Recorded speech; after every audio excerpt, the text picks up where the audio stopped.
Ladies and gentlemen, it is Wednesday, the 22nd of October, and I would like to welcome you to a brand new episode of the Beyond the Mat podcast with Joshi Wrestling. This is episode number 10. We are on double digits. It took us longer than I thought it would. We had a couple of weeks of a break, but we are here. 4 weeks now in a run. We took 4 weeks break prior to that, 6 weeks prior to that. We are here, double digits. I hope you are doing well. I'd like to welcome you to a brand new episode. Thank you so much for joining me. If you could do me a favor before we do get into it, do drop a like, a comment, all that good stuff wherever you are watching. If you are watching on Spotify, make sure you do leave a comment. Give me a 5-star rating if you haven't already. It does help push out the podcast to more and more people. It is very, very much appreciated. Also, make sure you're leaving questions for next week's episode of the Beyond the Mat podcast, whether you're on YouTube, Apple, Amazon, or Spotify. They all have places where you can drop comments. I appreciate the support. I very, very much do. If you are not already in the Discord server, come and join us in the Discord server. I will make sure the links for that are all down below. We've got 380 people strong now in the Discord server.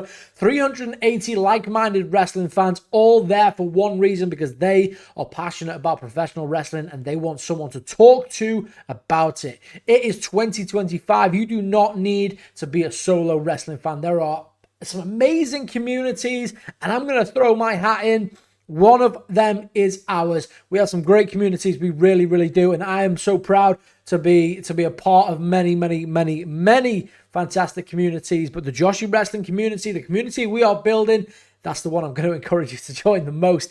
If you could, if you don't already, come and join us. The link for that will be in the bio. Guys, welcome. There is a lot to cover today. Episode number 10. Let's kick things off with this week's Monday Night Raw. I've only just finished watching Monday Night Raw, so it is completely fresh in my mind. We have brand new World Tag Team Champions in the form of AJ Lee. Wow, ignore that. AJ Styles and Dragon Lee. And the reason I say AJ Lee is because after the fact of them winning the belt, they were discussing backstage what the name of their tag team should be. I like AJ Lee, but AJ Styles came out and said, look, we can't have AJ Lee. There's probably somebody who is already called AJ Lee, and he would be correct. What are you guys calling AJ Styles and Dragon Lee, this brand new tag team that's formed over the last couple of months? What a great match between them and the Judgment Day, by the way. Finn Balor, JD McDonough, Dragon Lee, and AJ Styles put on an absolute banger to kick off the night, and AJ Styles and Dragon Lee are taking home the belts.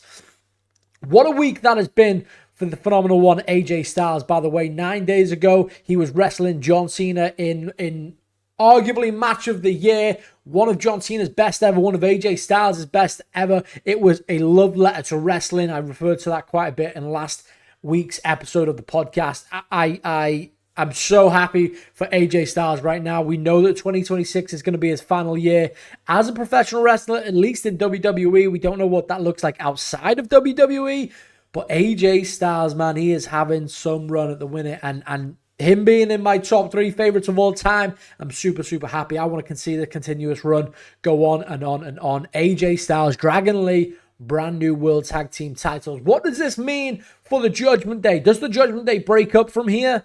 Obviously, there's tension that's been there for a very long time between Finn Balor and Dominic Mysterio. Dominic Mysterio successfully retaining his belt, whereas the other two males in that group, Finn Balor and JD McDonough, do lose their belts. Dom is the only male double champ. Dom is the only champion in the Judgment Day. What is that going to look like? Speaking of Dominic Mysterio gets the win. Another cheating victory, may I add. He gets the low blow over Rusev. I love that match. I'm loving seeing Dominic Mysterio doing this whole cheat gimmick, right? This whole Eddie Guerrero gimmick, let's call it. I'm absolutely loving it like crazy. Dominic Mysterio, double champ, man. Double champ. Who is going to take any of them belts? Maybe a potential John Cena, but we see we see Jey Uso becomes the number one contender to the WWE World Heavyweight Championship. The night kicked off with Adam Pearce. Adam Pearce told us that Seth Rollins is out. He has had surgery on the shoulder, and we are going to be missing out on Seth Rollins for some time. He is out of action. The WWE World Heavyweight Championship has been vacated. We opened the show with Adam Pearce. Adam Pearce was cut off by the Vision. Bron Breakker, Bronson Reed, and the Oracle, the Wise Man, Paul Heyman, get out the car. And Bron Breakker is holding that big gold World Heavyweight title. Adam Pearce takes it off him. He tells us tonight we're going to have a number one contender battle royale, and that is what we had. We have a question on that later on in the show. I'm going to get to that when I get to that. Kabuki Warriors want gold. They are telling us that they want tag team gold. We're probably going to get a match between them and Charlotte Flair and Alexa Bliss very, very soon. Maxine Dupree gets the DQ win over Becky Lynch. Becky Lynch is not happy with the Oracle, Paul Heyman. Obviously, why would she be? Paul Heyman offered Becky Lynch an opportunity to join the Vision. She said, we could still take you on, Becky. Becky was pretty swift to decline that, but nevertheless, that offer still does stand. Maxine Dupree had a great performance again this week. That match ends in a DQ. We're probably going to get a rematch for the Women's Intercontinental title in the coming weeks, and I'm excited for that because Maxine Dupree right now is growing really, really well. She's under the guidance of Natalya at the Heart Foundation dungeon or the dungeon, and she looks like she's doing really well. I've seen a lot of training videos of Maxine Dupree, and yeah, she looks like she's really coming on leaps and bounds, and I'm excited to see where she goes with it. I mean, in all honesty, if I was her, would be dropping Otis and Tozawa, which is pretty sad, but Otis and Tozawa can go on and be a tag team and you know, try and get towards that championship goal. I think the division, the Raw tag division at least, needs more tag teams. Why don't we have Otis and Tozawa go after the tag titles? And why don't we have Maxine Dupree look around that middle card scene? I quite like the thought of that. I quite like to see Maxine Dupree really going for it now, whilst also the other two guys crack on with what they are going to do as well. Overall, I think that was a really good week of Raw as well. I forgot to mention Roxanne Perez versus the Women's World Champion Stephanie Vaquer. That was a great match as well. Stephanie does end up getting the win. Gets beaten up then by Raquel Rodriguez and Roxanne Perez. And then Nikki Bella gets involved. We hear Nikki Bella's music's hit. She runs down to the ring. She takes she takes out Roxanne Perez. And Stephanie Vaquer unfortunately trips as she goes for the kind of the leap off the top rope. She does trip, bit of an awkward ending there, but nevertheless, a great match. We're probably going to see something around Nikki Bella now as well. We haven't seen her for a series of weeks or months. Last we saw her actually was in Clash in Paris. But another great week for Raw, another great week for WWE. SmackDown last Friday. Really enjoyable show. The highlight of that show, Dragunov dethroning Sami Zayn for the WWE United States Championship. Ilya Dragunov is back and he's better than ever, and he's got a really cool neck tattoo. It's crazy, man. It's crazy. I, for one, did not expect Ilya Dragunov, and I tried to avoid all the rumors and speculations that it was Ilya Dragunov that was backstage. People were coming into the TikTok live and saying, "Oh, Dragunov could be back tonight," and I just didn't want to believe it until I saw it. Sami Zayn comes out first. Ilya Dragunov's music hits, and what a moment that was, man. That was a really, really, really good match. Dragunov took some really big hits as well, a couple of big boots as he was diving into moves. That's just the risk you take when you're Ilya Dragunov and you are flying into things the way that he flies into them. But we have to take our hats off here to Sami Zayn. Apparently, Sami Zayn said that he wanted to lose the title to Dragunov. But let's just go through some of the matches that Sami Zayn had with the United States title. In my opinion, that run with the United States title with Sami Zayn has been the best title run we have seen all year, and nothing comes close to it. He beat John Cena to open up the Open Challenge. He beat Rey Fenix, Javon Evans, Aleister Black, Carmelo Hayes, and the final match with Dragunov. He really did elevate that title. That is the best title run I have seen all year. Every single match was like oh my God, any of these guys could win it. His match with Cena, then turns into a match with Rey Fenix. Javon Evans from NXT. That boy is bouncy. They had a fantastic match. Aleister Black, Carmelo Hayes. The guy, we call him, we give him a lot of stick, right? We give Sami Zayn a lot of stick. But when he has done something like that, where he's had 6 great title defenses, really exciting title defenses, to the point where this has been the best thing on SmackDown for a series of months, we've got to take our hat off to Sami Zayn. He has elevated that title. He has done great things with that title. It's now interesting to see what Ilya Dragunov is going to do with it. Is he going to continue with the United States title run? I don't think he does. Or the Open Challenge run, should I say? I don't think he does. I think we have a few more sporadical defenses rather than week in, week out. But I'm very, very interested to see what he does with it. Very happy to see Ilya Dragunov back. He is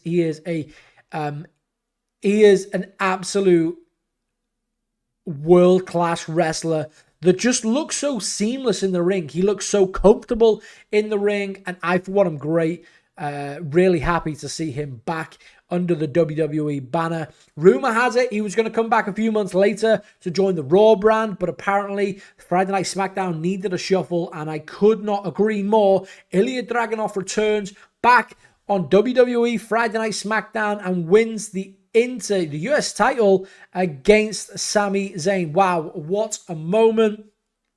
This is a quick reminder that Saturday Night Main Event, by the way, goes down on the 1st of November. The card yet is not set, and that to this point is 8-9 days away.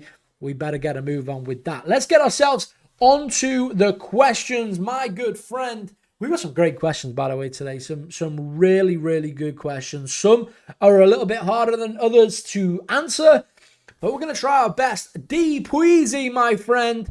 He is the owner of the HCW podcast, my good friend D. Pweezy. How are you, buddy? I hope you're well. Thank you very much for dropping the question. You are asking, who are my top 5 independent wrestling stars right now? Male and female combined. I can't lie to you. I've been sat here thinking about this question more than any question that I have received this week, right? And this is such a difficult. The issue is with giving 5, I'm underselling the work that other wrestlers are doing. So I made a list, okay? I made a list, and we're going to run through them very, very quickly, okay? You're going to hear the list that I've got. It's quite a few, okay? I wasn't sure whether to add TNA talent whilst they are independent. They're very much there, right? They're in that North American scene. Okay, so we're gonna go through them, man. We're gonna go through it. Man like Darius, Kid Lycos 1, Lycos 2, right? Tate Mayfair, Will Cruz, Rio is incredible. Robbie X. We're gonna go Michael Oku, Joe Lando. Danny Luna. I know we said we weren't going to go. We've gone TNA. Okay, we're going Lana Austin, Drew Parker, Emerson Jane, Kanji. Kanji's a great one. Emerson Jane, absolutely. Sapphire, Luke Jacobs and Ethan Allen, absolutely. Did I say Alexis Falcon? Crowley. Charles Crowley is such a talent, man. Such a talent. I didn't mean even to stop on Charles Crowley, but the man is such an entertainer, and that's what I like. He brings the entertainment element into sports entertainment, and he's a fantastic wrestler as well. They're just a few. They are just a few that I could think of off the top of my head. Holly Barlow, Ian Skinner, Scott Oberman. There are so many. I couldn't sit and give you 5 if I'm honest, because there are genuinely that many. I'm so passionate about the independent wrestling scene, especially in the UK more than anything in the world, and I want it to succeed. I want all of these wrestlers to go on and do great things. You know, WWE is not the only way anymore. There are some brilliant promotions all around the world that I would love to see some of these stars really propelling. You know, there are a lot of incredible independent wrestlers. It's just about them getting their opportunity. And if it was down to me, every single person would get the opportunity. They really would. Nevertheless, I'm sorry I couldn't pick 5, but I hope that gives you a sprinkle of some of the some of the independent wrestling stars that deserve my props as a minimum. There are definitely a lot more. There really, really are a lot more. The UK independent scene right now is absolutely popping, and I'm honestly so proud to watch it grow and get better and better and better. Ethan, my friend, is asking what happens next with the Vision. Well, let me tell you what happens next with the Vision. I still believe that Austin Theory is going to join the Vision. And that's solely because I think Austin Theory could tag alongside Bronson Reed to take the world tag titles. I got a feeling that that's the route they're going to go. That then frees up Bron Breakker to go after the world heavyweight title. He's probably in that place now where he really wants that world heavyweight title. He's saying to Paul Heyman, why did we give up the why did we come to Monday Night Raw tonight with the world title, and why are we leaving without the world title? He makes a great point. He wants the world title. He is not going to fight for the world title at Saturday night main event. That is going to be between Jey Uso and CM Punk. But I've got no doubts that Bron Breakker is going to be up there as well. And that's why I believe that Austin Theory will join the Vision. Austin Theory and Bronson Reed will then go after the tag team titles. Another thing that we could consider is Becky Lynch actually could join the Vision. Like she could really go kind of heist of the century against her own husband, the king of heist of the century. She could absolutely go against Seth and join the Vision. I don't know. I like it. I like it a lot. I can't lie to you. I really do like that. Nevertheless, at a minimum, Austin Theory to join the Vision. Those two then to go after the world tag team titles, for then Bron Breakker to then be opened up to the world title. I quite like that thought. I'd like to see Austin Theory back as soon as possible, whether that is on his own going for a mid-title, or whether that is joining an alliance. It's a very great question, but it's a very tough question because it's something that my mind is changing on the weekly. Jack is asking, do you have any advice with regards to staying motivated in the content creation industry? Jack, it's a great question, and I don't even know if I'm even that qualified to answer the question, but I'm gonna give it my best. Like I am a small streamer, I'm a small content creator. I stay in my own lane. I've got my own people that enjoy my stuff, etc., etc. The thing with being motivated, man, is push yourself. Push yourself to do things that get people talking. You see people talking in the chats, like it gets you excited because you know that you've fostered that conversation. But my biggest thing would be to be consistent. That's the biggest thing out of everything. Like, posting several times a day if possible. Posting a niche. Wrestling is a niche. Try to hone down on one single topic, in my honest opinion. Like, if you are juggling many different content pieces, maybe you like football, and maybe you like wrestling, and maybe you like cricket, and maybe you like rugby.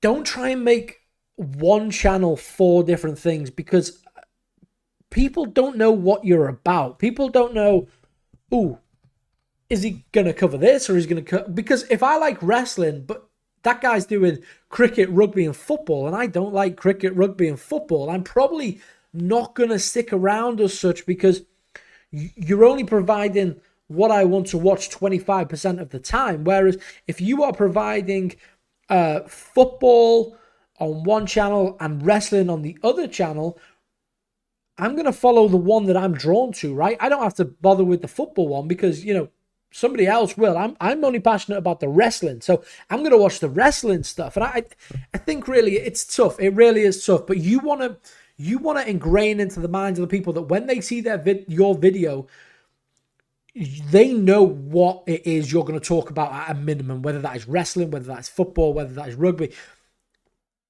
It's important to be clear. It's important to be clear and transparent what it is you're about to show them. If I have to get 5 seconds into the video and I don't know it's a wrestling video before figuring out it's a wrestling video, I'm probably not going to stick around if I'm just looking for wrestling videos, and that's kind of I'm trying to figure this out as I kind of say it, but I know what I'm saying. It's just trying to articulate it. But being clear with your content is super important to staying motivated. Honestly, build yourself maybe a schedule as well. I don't do this anymore, but when I first started, I was kind of all over that stuff, was making sure I know, right, I need to post this, and this. I'm going to post this on this day, and this on this day, and this on this day. Right now, it's become quite ad hoc for me. I just post when I fancy picking up the camera, and I think that's a good way to be as well. I know I honed heavily on being consistent, but what I would also say is don't burn yourself out. Don't try and make 6 videos all in 1 hour and try and get them all out. Try and also post at regular times. Like, don't be posting at like 3 o'clock in the morning, knowing full well that you're based in the UK, because chances are people aren't really gonna unless the content gets pushed to the US or wherever the opposite end to your location is. Jack, I know you're UK based, so what I would say to you is try and keep your daily uploads to maybe in the morning, maybe like 10, 11 o'clock, and then also like 6, 7 o'clock at night, because they're the times that most people are active, especially your audience. Chances are, if you are in the UK, most of your audience is going to be in the UK. Whilst I'm a UK content creator, I do have a few kind of outside, international, but if you look at the analytics, they are mostly in the UK. And you just got to look at that kind of stuff as well. And all of this will help you become more motivated, because your videos will do better. They'll increase engagement. And then people will be, you'll be having meaningful, genuine conversations in the comment section. And that's what my content has always been important to me. Like, if I'm making content that nobody's conversing on in the comments, then I'm probably going to get a little bit bored, because I want to make conversation, is what I'm probably saying. And doing that is what motivates me. I get motivated by seeing 2 wrestling fans communicate in the comment section down below about something they're passionate about. It's fantastic. Honestly, Jack, you're doing great things, man. Just keep at it. Keep at it. Keep chopping away. You are absolutely killing it. I'm always here if you need any advice about anything at all. So please do reach out. That is a great question, Jack. And that's not even just for you. That is for anyone watching this podcast who thinks, wow, I want to get into content creation. I want to do this. How do I get into it? How do I stay motivated? How do I gain traction and viewership and engagement? All of those things. I could do a full podcast on that. My background is in marketing, so I can honestly sit and talk about that kind of stuff all day. It genuinely does not bore me. It's very interesting. Learning different things within marketing and then applying it to my own stuff, it's great to see. It really, really is. Mr. Jey Uso, how are we, my friend? Good to see you. You are asking, who is my favorite general manager ever? Well, let me talk to you, Jay. I'm going to give a couple of honorable mentions first, man. The first, the Olympic gold medalist, Kurt Angle, 2-time general manager, by the way. He did 04 back he did SmackDown back in 04, but the one that I want to talk about most is Kurt Angle 2017-2018 as part of that Monday Night Raw brand. He offered a more light-hearted, nostalgic choice to the viewer, I guess, which I liked. His comedy kind of built the integrity and in building him to be a great general manager. And I also like him being the general manager that has been in those wrestlers' positions before. He has been around forever, Kurt Angle, as we know, Olympic gold medalist. He has been in TNA, he's been in WWE, but he has worked with general managers, and I like the fact that he was someone who had been in those situations before, trying to get title matches and trying to be a part of storytelling, and etc., etc. Kurt Angle is absolutely an honorable mention for me. The second honorable mention is William Regal back in NXT. He just was a brilliant authority figure, in my opinion. He was someone who was fair. He was someone who was serious. He was someone who would tell you what is what. He wouldn't shy away. He was authentic because of his background as a professional wrestler, one of the greatest technical wrestlers of all time, in my opinion. And therefore, he also is someone who's been there before. He's got fantastic charisma. He is someone who in that NXT, I think they needed that kind of leader in that locker room, because that locker room was wild, man. You think of some of the names that were in that locker room. He was that authentic, authoritarian, I guess, figure in the back that really everyone listened to. They had no choice but to listen to William Regal. William Regal, I'm conscious he was on Raw as well, but NXT is the William Regal that I'm choosing. Number one for me, my all-time favorite general manager, and he is going to be a lot of people's favorite managers. And this one right here, it's going to be Teddy Long, player. He is an absolute fan favorite. He is a meme legend. Hold it on a minute, player. Hold on a minute, player. You're going one-on-one with The Undertaker. He was fun, right? Teddy Long was just so fun. He brought so much energy. He brought so much passion to the role. And he made the brand feel like its own world completely. He was incredible in the role. I love seeing little Teddy appearances over current WWE a lot. He brings a huge smile to my face every time I see him. And he's also someone that you see regularly on YouTube with, videos where they say like funniest Teddy Long comments, funniest Teddy Long, moments or promos or whatever. Because the guy is a meme, but he's an absolute legend of the game. Teddy Long, SmackDown, 2004 to 2012, one of my all-time favorite general manager. That is a really good question, Jay. I appreciate you sending that in, buddy. Thank you. I really, really like that question. Keith is asking. Keith, I hope you're well, buddy. Thanks for sending in the question. You're asking, do you think Big Jim will get a title push? If so, what title would they push him onto? Or do you think Jey will win the heavyweight title at Saturday Night Main Event and have the Jey and Jimmy feud to eventually get Big Jim into the title scene? So, two things on this, right? First of all, I'm going to say I thought they would have already pushed Big Jim by now. Jey Uso got his run with the Intercontinental title. He also got his run with the World Heavyweight title. Now, during this period here, there was a time where Jimmy Uso was like kind of dabbling. He was flirting with the United States title. That moment right there was perfect. Why did they not put the title on Jimmy Uso around the time where Jey was locked up doing his own thing? Jimmy was just there getting beat up week in, week out, but then kind of flirting with the US title a little bit as well. Like, I would have loved to see him pick up a singles run. Do I think he would be world champion? Do I think he will be world champion? Do I think he's world champion caliber? I didn't think Jey Uso was world champion caliber, in fairness. I think Jimmy Uso is the better wrestler. My prediction, and I'm going to put it out here right now, CM Punk versus Jey Uso for the World Heavyweight title at Saturday Night Main Event. We've got 9 more nights, 10 more nights till that happens.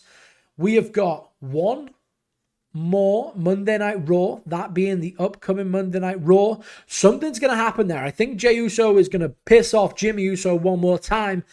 I think Jimmy Uso might cost Jey Uso the title at Saturday Night Main Event. You have heard it here first. I think Jimmy Uso is going to cost the title. It's going to cost Jey Uso of the title. You have heard that here first. If this comes out and other people claim the first, they are wrong.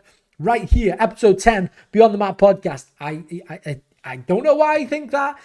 Well, I do know why I think that, actually. Jey Uso eliminated Jimmy Uso tonight or last night on Monday Night Raw in the Battle Royale for the number one contendership for the World Heavyweight title. So, I believe that Jey will be costed by Jimmy.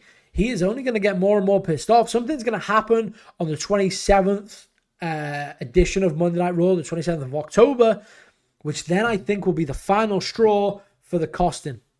That's what I think. I'm very interested to see how that goes. I really hope I'm right with that one. Keith, thank you for the question, my friend. Thank you. Luke is asking, thoughts on Jey Uso winning the Battle Royale on Raw to face CM Punk at Saturday Night Main Event? In my opinion, awful decision. LA Knight was right there. I agree with you. It seems like a weird decision, given the fact that there was other opportunities there to push someone else. And I think you're right. I think LA Knight was 100% the correct answer. But even if it wasn't LA Knight, there are still names within that match that could have gone on and done it, right? I think it was a huge missed opportunity for LA Knight. He is still chasing world championship gold for like 5 years at this point. There have been 2 occasions where he should have won the Money in the Bank. He didn't. He could have won the Fatal 4-Way at Clash in Paris. He didn't. Fans are seeing LA Knight as a much more deserving guy, and in my opinion, Jey Uso is just getting forced down our neck at this point. I mean, he has done for a long time, but the credibility is wearing off as well, right? Because Jey is just bouncing over legitimate, deserving contenders, and I really don't like it. It really does feel forced. I think we're going to get a lot of fan backlash from this because we are seeing Jey Uso over and over again get these title opportunities. Is it a name-driven thing? Look, I'm a fan of Jey Uso. I like Jey Uso, but I just think there are some people right now who need the opportunity. Jey Uso won the world title at WrestleMania. Like, what much more does the guy want? And it's not on him. It's not on him, you know, but unless Jimmy is going to turn on Jey, there's no appetite for CM Punk versus Jey Uso for me. It's just a match we've seen several times. That's the only way we see a different route here, is if Jimmy does turn on Jey, and I really do hope that's what goes on here, in fairness. Luke, that's a fantastic question, my friend. Thank you very much for that one. I appreciate that a lot. I appreciate all of the questions that have come through. I'm so sorry if I've missed any. Luke, thank you. Keith, thank you. Jey Uso, Jack, Ethan, Deep Wheezy, I thank you. I thank you. I thank you. It is very, very much appreciated. This has been episode number 10 of the Beyond the Mat podcast with Joshi Wrestling. Make sure you do leave a 5-star rating if you are on Spotify. Make sure you leave a 5-star rating on Amazon, Apple, as well as here on YouTube. If you're watching, you are seeing my face, I'm sorry, but make sure you do leave a thumbs up, and make sure you drop some comments as well for next week's podcast episode. What questions would you like answered? I will make sure I answer every single question if I can. I appreciate you guys. Thank you so much for popping in. We're on episode 10. We are in double digit. That means we're serious about the podcast. Thank you so much for tuning in. I will see you next week. Legs 11, episode number 11, Beyond the Mat podcast. But thank you very much for tuning in, and I will see you next week.